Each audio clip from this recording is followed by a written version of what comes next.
অঙ্কুর, আপনাকে ধন্যবাদ। আপনি যেমনটি বলছিলেন, এই মুহূর্তে রয়েছে সাভারের চামড়া শিল্প ট্যানারিতে, এবং চামড়া শিল্প ট্যানারিতে কিন্তু এখন পুরোদমে কারখানাগুলোতে কাজ পুরোদমে চলছে, এবং ঈদের পর থেকে এখন পর্যন্ত লবণযুক্ত চামড়া এই ট্যানারিতে কিন্তু 8 লাখের বেশি চামড়া ঢুকেছে।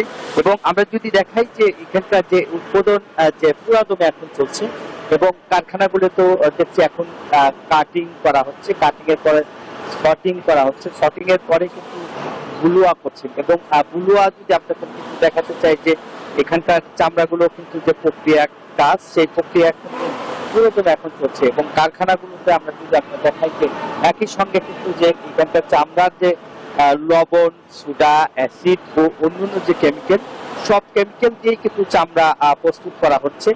এবং এখানকার শ্রমিকরা কিন্তু আমরা যদি দেখাই যে পুরোদমে কিন্তু এখন কাজ করছে। এখানকার যে এই এখন পর্যন্ত আমরা দেখেছি যে 155টি কারখানা কিন্তু পুরাদমে চালু রয়েছে, এবং এই কারখানাগুলিতে যেভাবে আসলে এই শিল্পটাকে যেভাবে কাজ করছেন, এবং এরই মধ্যে কিন্তু বাণিজ্য মন্ত্রী বেশ কয়েকবার এসেছেন, এবং চামড়া যাতে পুরাদমে মানে নষ্ট না হয় এবং পুরাদমে যাতে তারা কাজ করতে পারে সঠিক সময়ের মধ্যে, যাতে এই শিল্পটাকে আসলে রক্ষা করতে কিন্তু সরকারের পক্ষ থেকে ব্যবস্থা নেওয়া হয়েছে।